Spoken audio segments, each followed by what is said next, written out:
اعوذ باللہ من الشیطان الرجیم بسم اللہ الرحمن الرحیم۔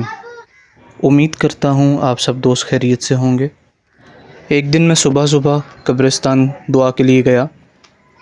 میں دعا کر رہا تھا، میں نے دیکھا ایک پرندہ جو کہ درخت کی شاخوں میں بہت بری طرح سے پھنسا ہوا تھا، خود کو آزاد کرنے کے لیے بہت جد و جہد کر رہا تھا۔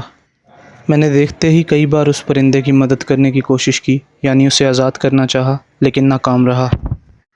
اب جو ویڈیو آپ دیکھ رہے ہیں اس میں کیمرہ کے اینگل کا تسلسل برقرار نہیں رکھ پایا، اس کے لیے معذرت خواہ ہوں۔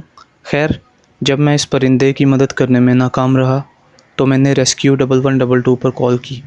مجھے وہاں سے فوری طور پر ایک بہترین رسپانس دیا گیا۔ جب میں نے انہیں یہ بتایا کہ یہاں پر کیا واقعہ ہوا ہے، وہ بلا تاخیر قبرستان پہنچے۔ جب وہ قبرستان پہنچے تو ان کی گاڑی بڑی ہونے کی وجہ سے اور قبرستان میں جگہ نہ ہونے کی وجہ سے گاڑی اندر نہیں آ سکی، لیکن وہ لوگ پیدل اندر آ گئے۔ یہ صبح کا وقت تھا اور میں حیران تھا کہ ہمارے ملک پاکستان کی ایمرجنسی سروس اتنی زیادہ کوئک اور اتنی زیادہ رسپانسو ہے کہ میرے ایک کال پہ وہ لوگ اس کی مدد کرنے کو پہنچ گئے، جبکہ یہ ایک انسان بھی نہیں تھا۔